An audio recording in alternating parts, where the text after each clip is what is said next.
우리가 이제 전기 절차를 앞 시간에서 알아봤으니까 전기하는 실습을 또 하겠습니다. 자, 여러분 그 실습지 2페이지 두 번째 장이죠. 두 번째 장에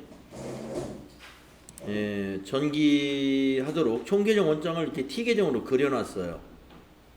01번에서 분계한 내용을 총계정 원장에 전기하시오. 자, 하나씩 차근차근 해보겠습니다. 자, 분계한 내용 1번 분계 먼저 보세요. 1번 분계. 이걸 전기를 먼저 하겠습니다. 자, 차변에 현금을 찾아갑니다. 그래가지고 상대 계정 과목 뭐예요? 자본금이라고 적고 80만원 이렇게 적을 거예요. 날짜는 1월 1일입니다. 자, 현금을 찾아갑니다. 원장을 찾았죠? 차변에 날짜를 1월 1일 이렇게 약식으로 날짜를 이렇게 좀 써주세요. 1/1. 날짜는 꼭 적어야 돼요. 원장에 날짜가 빠질 리는 없죠. 예, 날짜 넣어주시고 상대 계정 과목이 뭐였죠? 그렇습니다. 자본금 이렇게 기록하셔라. 1월 1일 자본금 80만원. 상대 계정 과목을 넣어준다는 거.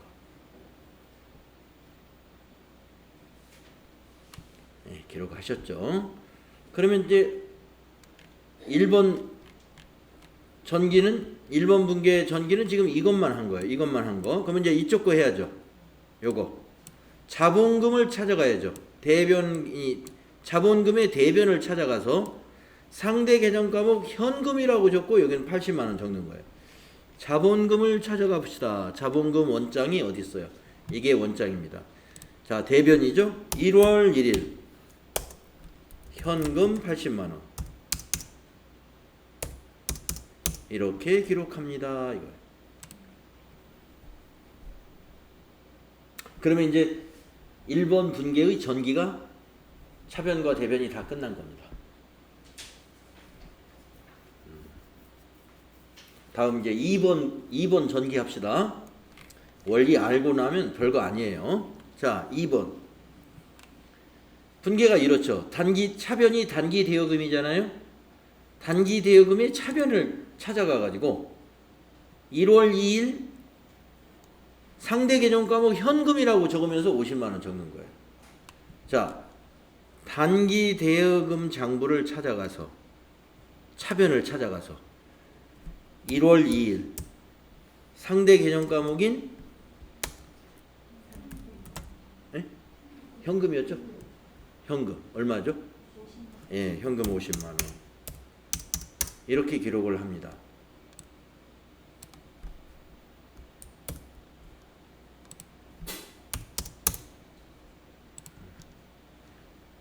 이렇게요.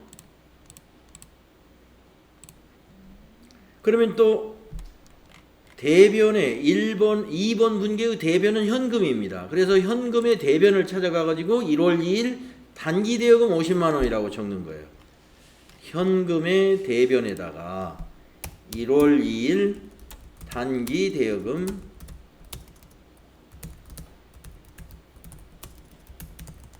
50만 원. 여러분 50만 원을 500,000 여러분 회계 스타일로 숫자를 쓸 때는요. 천자리마다 구분기호 콤마를 꼭 넣어주세요. 콤마 빼고 쓰는 것은 회계 스타일이 아니에요.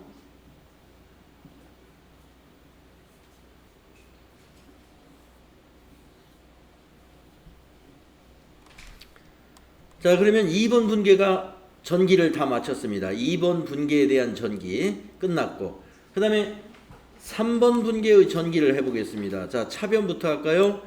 보통예금의 차변을 찾아가 가지고 1월 3일 날 상대 계정 과목 단기 차입금 70만 원. 보통예금을 찾아가 가지고 1월 3일 날 단기 차입금 70만 원. 이렇게 적어요.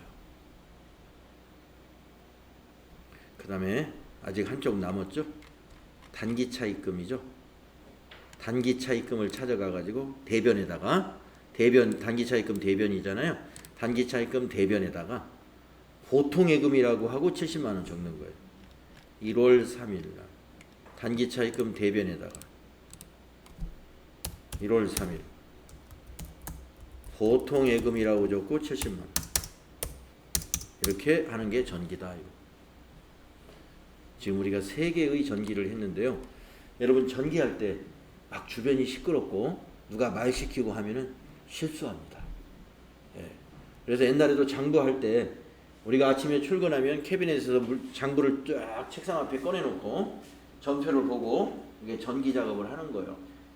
막 장부 넘겨가면서 여기다 이거 적고 또 다른 장부 열어서 또 여기다 이거 적고 지금 이게 T 계정이니까 A4 용지 한 장에 여러 가지 장부가 지금 있는 거죠. 실제 수기로 옛날에 장부할 때는 장부 하나가 이렇게 두꺼웠어요. 거기 견출지를 붙여가지고 막 썼습니다. 열어서 쓰고 다시 닫고 열어서 쓰고 닫아요. 근데 이쪽 거 열어서 쓰고 닫았는데 한쪽 대변 남았는데 막 이 사람이 막 불러서 뭔 일을 시켜요. 움직이면 안 돼요. 이거 끝나고 가야 돼. 빨리 와. 그렇게 막 시키는 사람은 예의가 없는 사람이에요. 이거 전기하는 작업은 집중력을 요구합니다. 이게 이제 막 건성으로 해놓으면 나중에 장부가 안 맞아가지고 찾아내는데 시간이 많이 걸려요. 그래서 지금은 전산이기 때문에 전기를 잘못해가지고 안 맞아서 애를 먹었다 이런 사람은 있을 수 없지만 옛날에는 그랬다 이겁니다. 옛날에 수기로 할 때는 지금 이 하는 작업이 굉장히 집중력을 요구해요. 그래서 회계과는 항상 보면은 절간 같았어요. 조용합니다. 장부 기장하는 사람들이 많거든요. 거기서 막 떠들고 전화 벨소리도 아주 작게 가장 음량을 작게 해가지고 전화 벨소리마저도 방해가 안 되도록 이렇게 절간처럼 회계과 분위기가 그런 이유가 바로 집중력을 요하기 때문에 그래요. 장부 찾아서 기입하는 게. 지금은 전산이니까 분계만 집중력 있게 잘 하시면 돼요. 분계할 때만. 자, 이제 네 번째 거 할 차례죠. 자, 네 번째 거는 급여를 찾아가야 되겠네요. 그리고 차변에다가 적어야죠. 1월 20일 보통예금 3만 원 적습니다. 급여를 찾아가서 차변에다가 1월 20일 보통예금 3만 원 이렇게 적습니다. 30,000. 그 다음에 한쪽 남았죠. 보통예금 계정을 찾아가 가지고 대변에다가 1월 20일 급여 3만 원 이렇게 적어야죠. 1월 20일 급여 3만 원 보통예금 계정 대변에다 적어요. 자, 이제 5번에 있는 분계를 전개하는 겁니다. 5번에 있는 분계는 차변이 현금이에요. 그러면 현금 계정 차변에 가가지고 1월 31일 이자 수익 5만 원이라고 적어야 되겠네요. 네, 현금 계정 차변이 두 번째 줄이죠. 1월 30일 이자 수익 5만 원 이렇게 적어야 된다. 또 이자 수익 계정을 찾아가야 되죠. 1월 31일이네요. 네, 날짜를 제가 잘못 봤네요. 31일. 자, 이자 수익 계정의 대변에다 적어야죠. 이자 수익 대변에다가 1월 31일 현금이라고 적고 5만 원 이렇게 전개합니다. 자, 마지막 6번이죠. 1월 31일 매출 대행 수수료 이거 뭐 분계는 했으니까 자, 현금 찾아가야죠. 현금 차변에다가 상대 계정 과목인 수수료 수익을 적는 거예요. 자, 현금 계정 찾아가 가지고 차변에다가 1월 31일 수수료 수익 8만 원. 또 이제 수수료 수익을 찾아갑니다. 수수료 수익 장부를 찾아서 대변에다가 1월 31일 현금 8만 원. 예. 굉장히 빨리 한 거예요. 원래 천천히 집중력 있게 해야 됩니다. 차대변 헷갈리면 안 되고 꼭 자기 자리 찾아가 가지고 정확하게 이렇게 하셔야 돼요.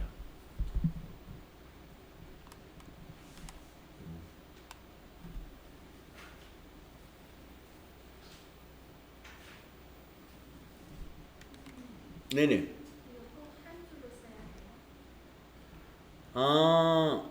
뭐 여기가 이제 좁으면 두 줄로 써도 상관없습니다. 예.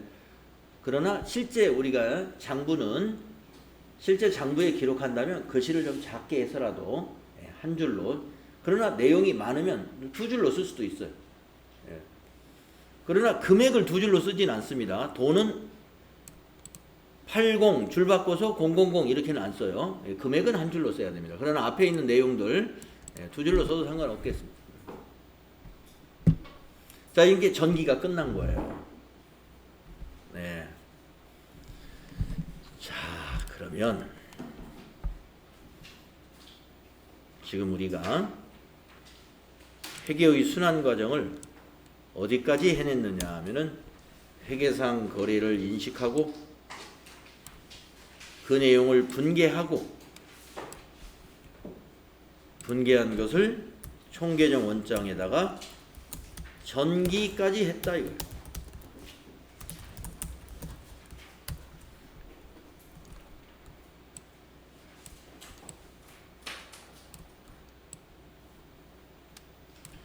이러한 업무를 일상 업무라고 합니다. 이러한 업무를 일상 업무. 늘 이 일을 하는 거예요. 회계를 한다는 말은 이 일을 오늘도 하고 내일도 하고 매일같이 점표 입력만 하고 있는 거예요. 매일같이.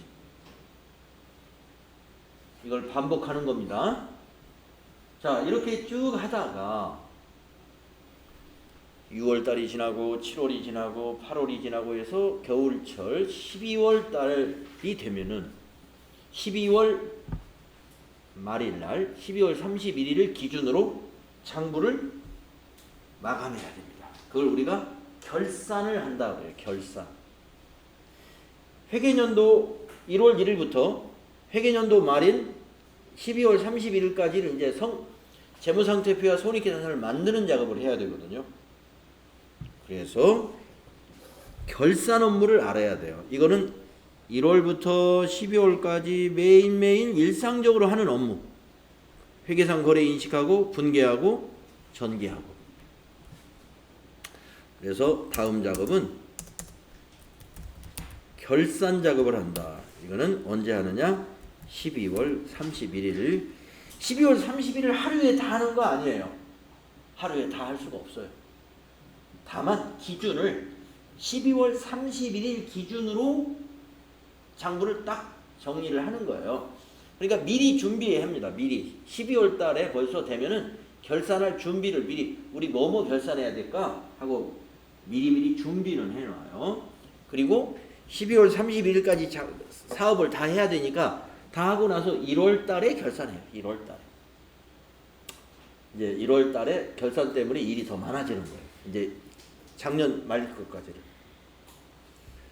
그래서 기점이 12월 30일입니다. 그래서 결산에는 말이죠. 예, 결산에는 어떻게 쓸까? 예, 결산 예비 절차라는 게 있고, 예, 결산 예비 절차가 뭐냐? 수정 전 시산표를 만들고 수정 분계를 하는 것이 결산 예비 절차입니다. 결산 예비 절차가 끝나면 본 절차라는 걸 합니다. 결산 본 절차. 결산 본 절차는 수정 후 시산표를 만들고 줄 바꿔야 되겠다.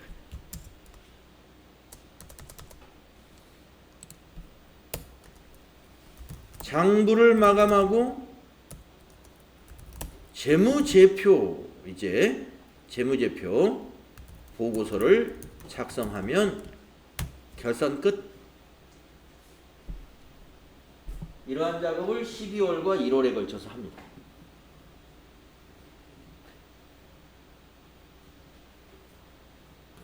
이러한 절차를. 그래서 이제 이번 시간에 이걸 해볼 거예요. 결산 절차. 그런데 다 해볼 수는 있는데 우리가 아직 이 수정분계, 이 수정분계는 말이죠, 상당히 어려운 분계예요. 어려운 분계. 그래서 이 어려운 분계를 지금 앞에서, 지금 우리가 이제 회계 공부 막 어제부터 시작을 했는데 이 어려운 분계를 앞에다 넣어놓으면 여러분들 너무 머리가 너무 아픕니다. 그렇기 때문에 저 수정 분계는 오늘은 없어요. 수정할 것이 없다. 그럴 리는 없지만 없다 가정하고 수정전 시산표, 수정후 시산표 똑같아. 그래서 똑같다고 가정하고 그냥 시산표 만들고 장부 마감한 다음에 재무제표 만들 거예요. 수정 분계라는 건 그냥 생략해 버릴 겁니다. 나중에 뒤에서 배워가면서 알아야 되니까. 오늘 한꺼번에 수정 분계까지 하기엔, 연습하기에는 너무 지칩니다. 오늘 다 못할 수도 있어요. 끝까지 하는 데까지만 해보겠습니다. 결산이라는 걸 한번 해볼 거예요. 결산. 자, 그러면 교재로 다시 돌아가 보겠습니다.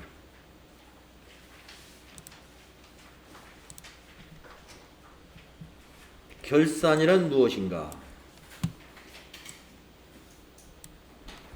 결산이란 무엇인가? 같이 한번 보겠습니다.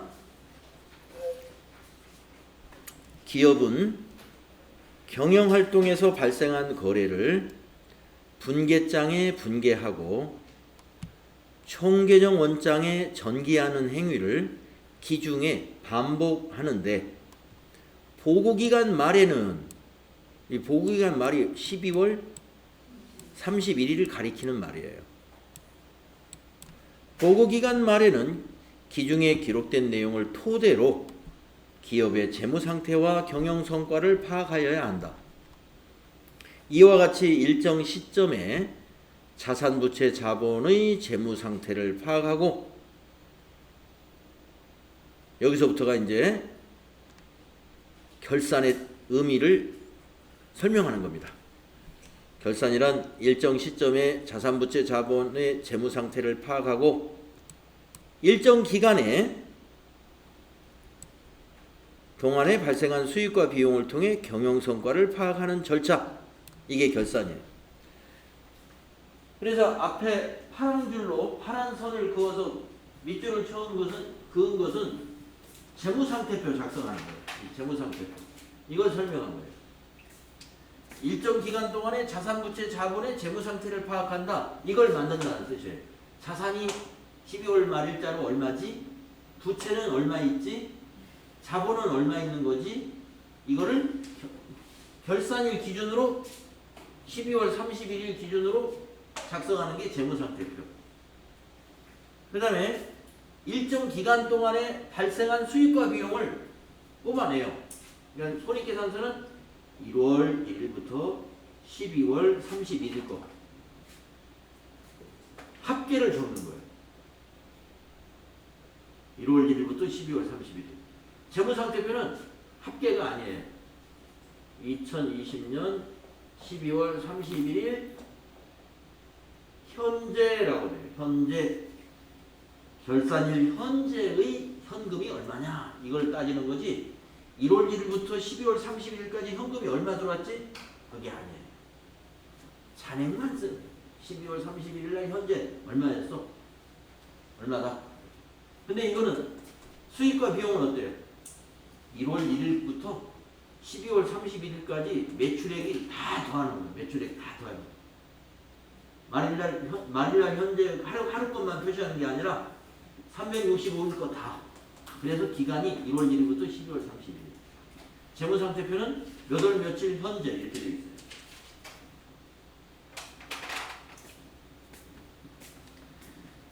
그래서 경영성과를 파악하는 것은 손익계산서요. 재무 상태를 파악하는 것은 재무 상태표인 것이죠. 이것을 하는 것을 뭐라고 한다? 결산이라고 한다 이겁니다.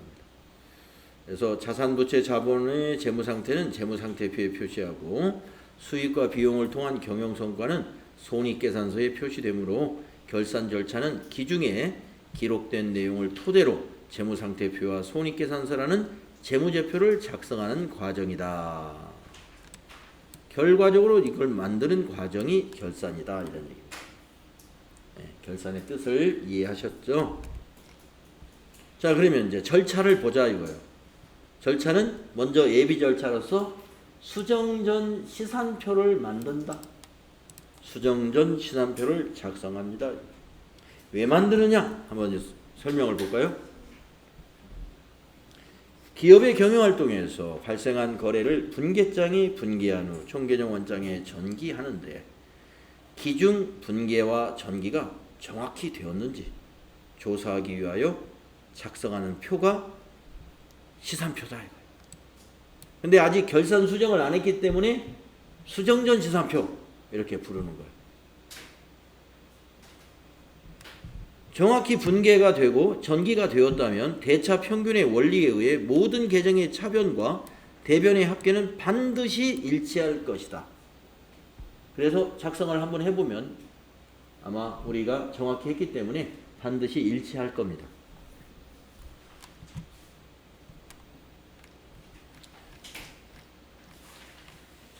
자, 그러면 시산표의 종류는 세 가지가 있는데 합계만 구하는 시산표는 합계 시산표, 잔액만 구하는 시산표는 잔액 시산표. 이거 모두 합계와 잔액 모두를 구하는 시산표는 합계 잔액 시산표죠. 우리는 합계 잔액 시산표를 만들어 볼 겁니다. 전산회계는 다 합계 잔액 시산표예요.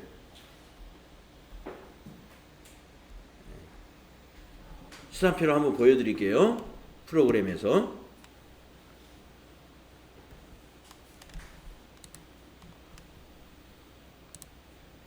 합계 잔액 시산표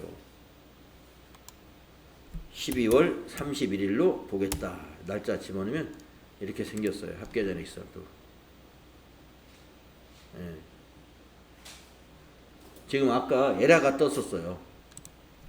자, 이렇게 하니까 안내 해가지고 차변과 대변의 합계액에 차이가 있는 전표가 존재합니다. 이거 차전에서 고쳐야 돼요. 차전에서 고쳐야 됩니다. 자, 일단 전표를 확인하겠습니까? 예 하면은 어떤 전표가 차이가 났는지 이렇게 보여줍니다. 전기 2월에서 차이가 났네. 전기 2월이라는 것은 전기분 재무상태표나 손익계산서에서 차이가 났던 겁니다. 자, 뭐 이건 전표 수정 한번 눌러볼까요? 어디로 가는지. 뭐 이건 전기 2월이기 때문에 전기분 재무상태표나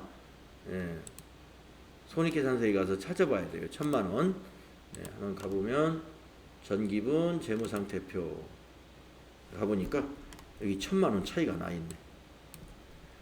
자산 총계와 부채 자본 총계는 언제나 같아야 되는데 자산이 5억 1,433만 6천 원, 부채와 자본은 5억 2,433만 6천 원. 지금 자산이 1,000만 원이 부족해. 아니면 부채와 자본이 더 많든지. 그러면 전기분 재무상태표를 보고 이거 다시 고쳐야 돼. 고쳐서 이게 딱 맞는 걸로 입력을 해줘야 돼. 지금 없으니까 어느 게 맞는지 몰라. 그래서 일단 이건 패스하고 일단은 그렇다. 이처럼 합계잔액 시산표를 작성하면 틀렸다 하고 뭔가 틀렸어요. 고쳐야 되는 거예요. 자, 고쳤다고 보고요. 왜 이게 합계잔액 시산표냐면 합계잔액 시산표는 가운데에 이게 계정 과목을 적어요. 저 끝에 쭉 있어요. 여기 보시면 밑으로 쭉. 계정 과목 참 많죠. 왜 이렇게 많냐? 여기에는 자산, 자, 유동자산, 비유동자산, 유동부채, 비유동부채, 자본, 자본금, 이익잉여금 이게 다 자본이에요. 상품 매출 이건 수익이에요. 판매 관리비 이건 비용이에요. 영업의 수익 이건 수익이에요. 영업의 비용 이건 비용이에요. 자 보세요. 이 시산표에는 말이죠. 이거 몽땅 다 표시되는 거예요. 자산, 부채, 자본, 수익, 비용 이 순서대로 그 회사가 쓰고 있는 계정 과목들 다 모아놓은 게 시산표예요. 그래서 자 차변을 보면 잔액과 합계를 다 쓰죠. 그래서 합계잔액시산표. 대변도 합계와 잔액을 다 쓰죠. 칸이 다 만들어져 있죠. 이러한 시산표를 합계잔액시산표라고 하고요. 잔액시산표는 이렇게 만들면 잔액시산표예요. 엑셀에서 여러분들 이런 거 해보셨는지 몰라. 여기 좁혀버려요. 숨기는 거예요. 합계가 숨겨졌죠? 그러면 계정 과목하고 잔액만 나오죠. 차대변에. 이렇게 만들면 잔액시산표. 그러니까 옛날에 수기로 이렇게 시산표를 만들 때는 잔액시산표만 만들면 빨리 기입하터 쓰는 시간이 절반으로 줄어들잖아요. 이게 빨리 만들어요. 이것만 만들면. 그러니까 옛날에 수기로 할 때는 빨리 만들기 위해서 그냥 잔액만 맞춰보면 맞지 않느냐 해서 잔액시산표만 만들고, 아니면 반대로 합계끼리만 맞으면 맞는 거지 해서 잔액을 안 하고 합계만 적어서 합계시산표를 만든다는 거죠. 과거에 수기로 할 때는 시간이 없으니까 가능한 빨리 하려고 둘 중에 하나만 선택해서 맞춰봅니다. 근데 지금은 뭐예요? 전산이잖아요. 계산은 컴퓨터가 해주는 거예요. 그러니까 뭐 잔액시산표만 한다, 합계시산표만 만든다 이런 일이 요즘은 없어요. 그러니까 이렇게 사람이 작성하는 게 아니기 때문에 이 컴퓨터 요즘에 얼마나 빨라요. 프로그램이 해주기 때문에 그냥 합계잔액시산표를 당연히 쓰고 있는 겁니다. 자, 우리는 이렇게 많은 개정 과목이 있을까요? 아까 분계 6개밖에 안 했잖아요. 거기 나오는 개정 과목은 10개가 될까 말까 얼마 안 되죠. 그러니까 시산표 어떻게 해요? 금방 만들겠죠. 만들어 보겠습니다. 수정전 시산표 만들어 볼게요. 자, 그러면은 이제 우리가 요 순서대로 있잖아요. 요 순서대로 옮겨 적을 겁니다. 먼저 현금부터 옮겨 적을 거예요. 그러니까 이쪽 지금 몇 페이지인가요? 여기가 2페이지인가요? 예. 이걸 꺼내놓고 이걸 만들 거예요. 순서대로. 자, 계정 과목을 순서대로 맨 앞에 맨 첫 줄에 현금 이렇게 모양 나게 한번 써볼까요? 현금. 자, 여러분이 현금 계정을 보고 차변의 합계를 여기다 적어 보겠습니다.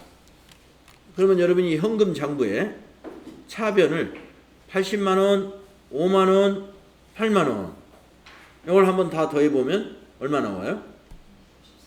93만원. 예, 그럼 여기다 93만원 입력할까요? 930,000. 또 대변의 합계를 또 적어보겠습니다. 대변의 합계는 50만원 한 줄밖에 없으니까 계산할 것도 없고 여기다 50만원. 그러면 이제 합계는 양쪽을 다 했어요. 잔액을 써야 되는데 잔액은 많은 쪽에 잔액을 적습니다. 그러면 차변이 많잖아요. 얼마 많느냐? 그게 잔액이에요. 얼마 많아요? 예. 그래서 43만원이라고 잔액을 적는 거예요. 네. 그런 요령으로 두 번째 거 해볼까요? 두 번째는 보통예금입니다. 그러면 두 번째 줄에 여기다가 보통예금 이렇게 기입하세요. 그리고 보통예금의 차변의 합계 한 줄밖에 없죠. 얼마입니까? 70만원. 대변의 합계도 한 줄밖에 없죠. 얼마인가요? 3만원. 이제 합계가 완성됐으므로 잔액을 기록합니다. 먼저 합계를 써놓고 잔액을 기입하는 게 순서겠죠. 잔액은 많은 쪽, 많은 쪽이니까 차변 쪽이 됩니다. 67만 원. 이런 식으로 기록하는 겁니다. 자, 이제 다음에 세 번째 거는 단기 대여금이네요.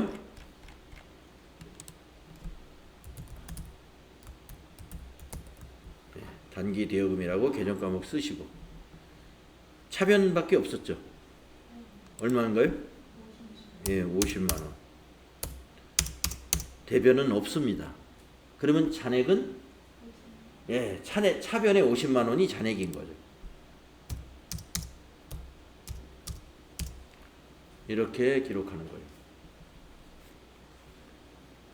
자, 그 다음에 이제 네 번째 거는 단기 차입금입니다.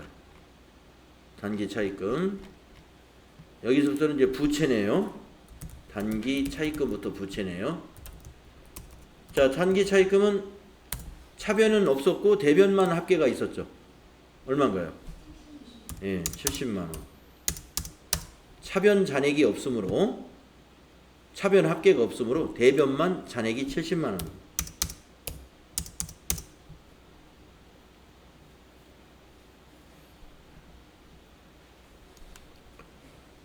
자, 그 다음에 원장을 보면은 그 다음이 자본금이네요. 예, 자본금 적으시고 이제 부채 끝나고 이제 자본으로 넘어왔네요.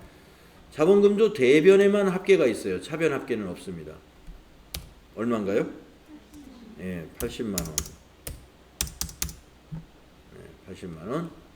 대변도 80만 원.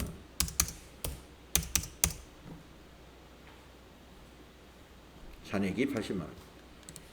자, 이제 자본도 끝났고 수익이 나오네요. 수익. 자, 이자 수익 적으시고 대변에만 합계가 있습니다. 이자 수익 대변에 5만 원. 잔액이 또 5만 원. 대변만 있으니까 대변에 5만 원. 이렇게 기록하고요. 또 수익이 하나 더 있었습니다. 수수료 수익 대변에 8만 원이 있습니다. 이것도 수익입니다. 수수료 수익 8만 원. 잔액에도 80,000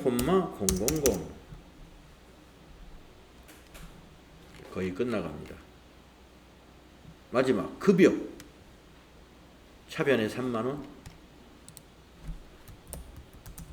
급여 차변에 합계 3만 원 적고 잔액도 3만 원이 되는 거예요. 대변에 비용 취소가 없으니까 전부가 합계 전부가 잔액이 됩니다. 이렇게 시산표를 만드는 겁니다.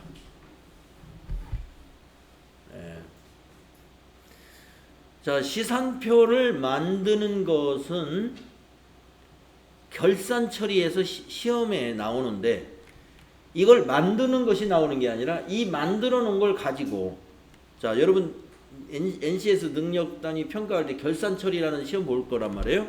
이 시산표를 잔액 시산표만 보여줄 거예요. 이 합계는 없어도 되니까 잔액 시산표를 보여주면 여러분이 그걸 가지고 뭘 만드냐? 재무상태표와 손익계산서를 만들 수 있어야 돼요. 갖다 옮겨 적으면 돼요. 옮겨 적으면. 그런데 이렇게 T계정으로 만드는 게 아니라 이 전산에 있는 이런 양식으로 만들어야 돼요.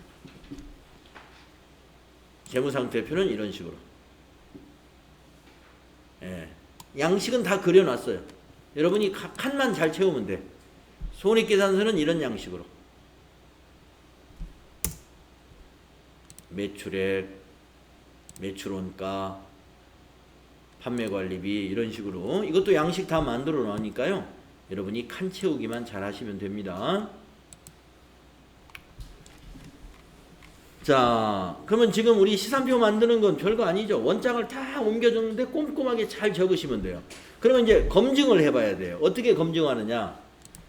우리가 여기의 금액과 여기의 금액이 서로 같아야 되고 또 여기 금액과 여기 금액이 서로 같아야 돼요. 이렇게 두 개가 같아야 되고 또 이 금액이 서로 같아야 됩니다. 예, 검증을 해보기 위해서 더해 보겠습니다.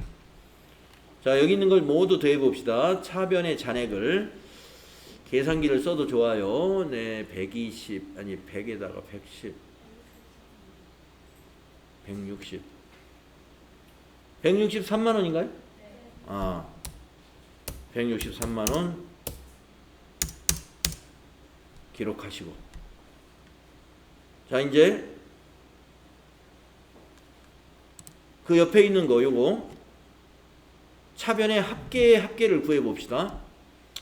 93만 원, 163만 원, 213만 원, 216만 원인가요? 예, 216만 원.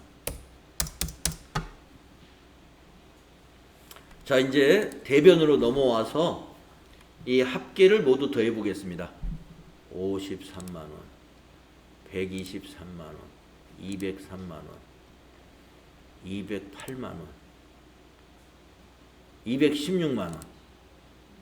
216만 원 나오나요, 여러분도? 예. 나와야 됩니다. 왜? 아까 여기와 여기가 서로 같아야 된다. 예, 정말 같잖아요.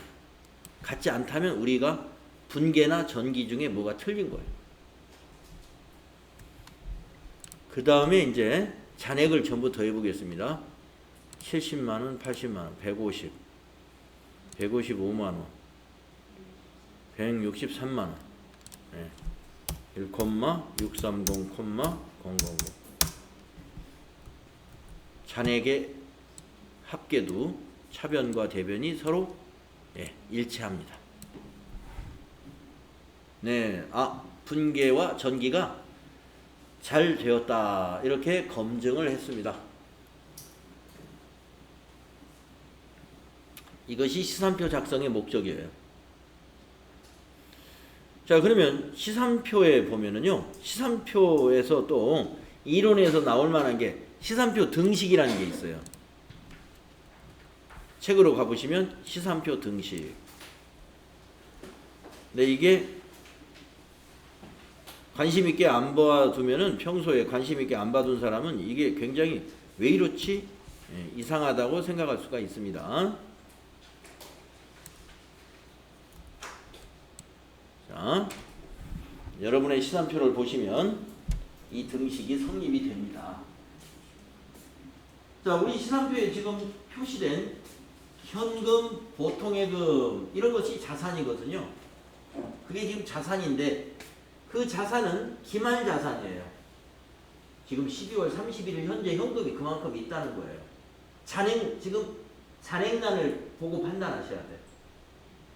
현금의 잔액난, 보통예금의 잔액난은 12월 31일 현재의 자산이죠. 그래서 기말자산이라고 합니다.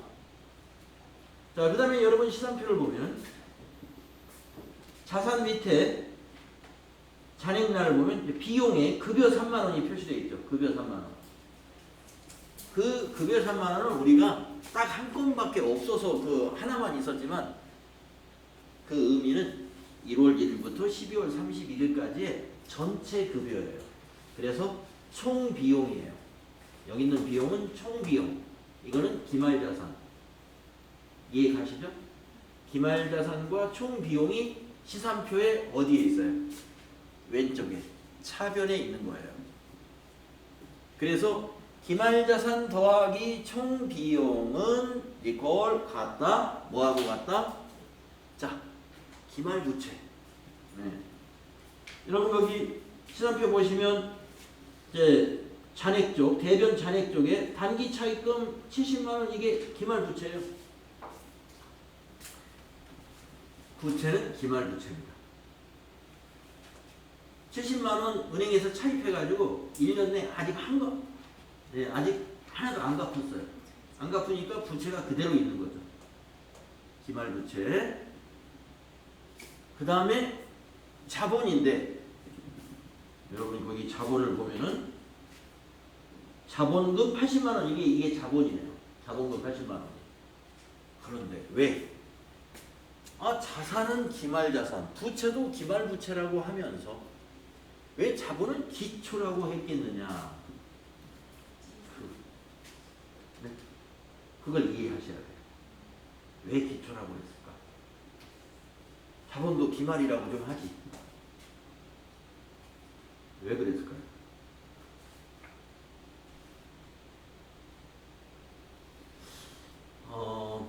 여러분 앞에 우리가 이론을 하면서 혹시 이런 내용이 있었나요?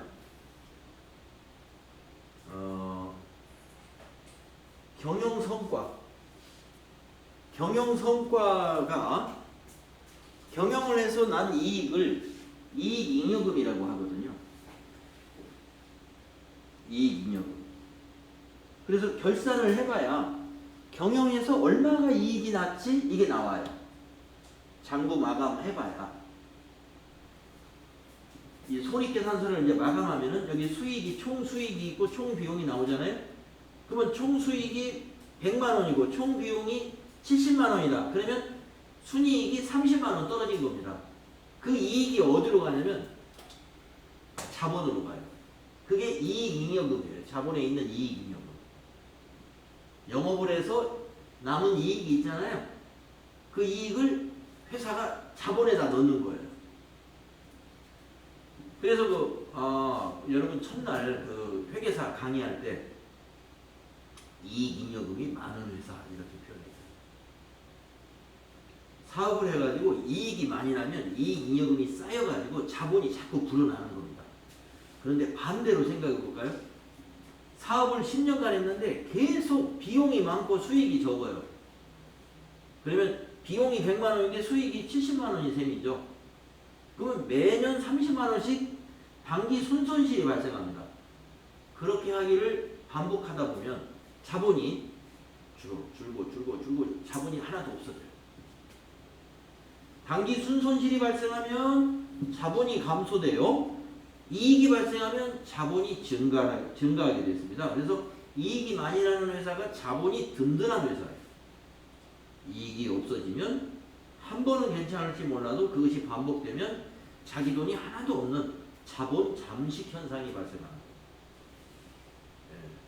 그 15분짜리 영상에서 그런 말 살짝 나오죠. 자본 잠식. 이익을 내지 못하고 돈을 많이 써버리는 거죠. 그렇기 때문에 지금 시산표는 결산이 끝난 게 아니라 결산하려고 만든 시산표죠. 준비하는 거죠. 그래서 지금 자본은 기말 자본이 아니라 기초 자본입니다. 그래서 나중에 이제 재무제표를 만들어 보면 자산과 부채는 지금 만든 시산표의 금액이 그대로 가요. 변하지 않아. 장부 마감을 해도. 자산과 부채는 시산표 만들 때 그 잔액이 그대로 재무제표에 그대로 가요. 하지만 자본은 나중에 재무제표 만들어 보면 금액이 변해 있어요. 그래서 아직은 기초자본입니다. 이해가시죠? 기초자본. 왜 여기가 기초자본인지 이걸 지금 단계에서 이해를 못하는 게 어떻게 보면 당연한 거예요. 아직 흐름을 모르니까. 결산을 한번 해봐야 흐름이 이 장부 마감하니까 자본이 변하네? 이걸 한번 경험을 해봐야 돼요. 그 이제 경험을 곧 하게 된다 이거예요. 결산이 끝나면 지금 자본 여러분 80만 원이죠? 우리 장부 마감하고 끝나면요 80만 원이 변합니다. 손실이 났으면 줄어들 것이고 이익이 났으면 늘어날 거예요. 그래서 아직은 기초자본이다. 그 다음에 수익은 어떻게 돼요?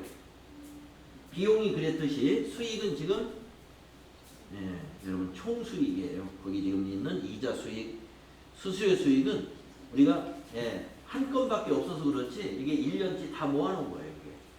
그래서 총수익이다. 이 시산표 등식의 의미를 여러분 아셔야 돼요. 그래서 시험에서 시산표 등식을 딱 문제를 내면은 갑작스럽게 회계 기초를 배우시는 분들은 시산표 등식이 몹시 어렵다 이렇게 다들 얘기합니다.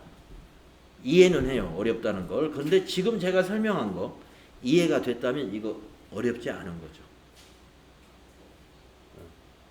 지금 우리 시산표 만들어 봤잖아요. 차변의 잔액과 대변의 잔액이 바로 이걸 가리키는 거예요. 여기가 지금 시산표의 차변 잔액이요. 여기는 지금 시산표의 대변 잔액인 거다.